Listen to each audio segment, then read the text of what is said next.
সম্রাট শাহজাহানের সময় এক ফকির ভিক্ষা করে বেড়াতো।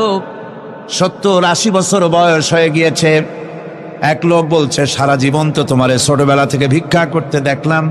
সে বলল, মানুষে দেয় তো 2 পয়সা 1 পয়সা, ভিক্ষা ছাড়া করবোটা কি? লোকটি বলল, তোমার একটা পরামর্শ দেই, একদিন সম্রাটের কাছে গিয়ে যেয়ে দেখো, একবারে যা দেবে খাইয়া কুলাইতে পারবে না। সম্রাট শাহজাহান কোথায় আছে এখন? দেখো গিয়া মসজিদে আছে। লোকটি মসজিদের বাইরে গিয়ে দেখে সম্রাট একা হাত তুলে বসে আছে, চোখ থেকে পানি পড়তেছে দর দর করে, দাড়ি ভিজে জামায় পড়তেছে। বহুক্ষণ দাঁড়িয়ে আছে।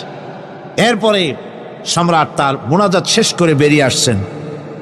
ফকিরের সঙ্গে দেখা। ফকির বলল, আসসালামু আলাইকুম। তিনি বললেন, ওয়ালাইকুম আসসালাম রাহমাতুল্লাহ। ফকির রওনা করেছে।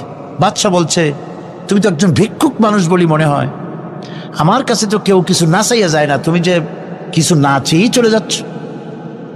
ভিক্ষুক বলছে, জাহাপানা, সত্যি কিছু চাইতে এসেছিলাম আপনার কাছে, কিন্তু আপনার অবস্থা দেখে আমার জ্ঞানের চোখ খুলে গেছে।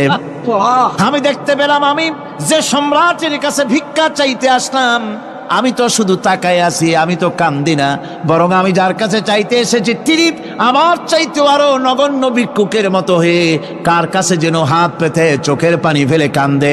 মনে মনে ভাবলাম, সম্রাট কান্দে যে সম্রাটের কাছে, ওই আল্লাহ ছাড়া জীবনে কারো কাছে কিছু চাইব না।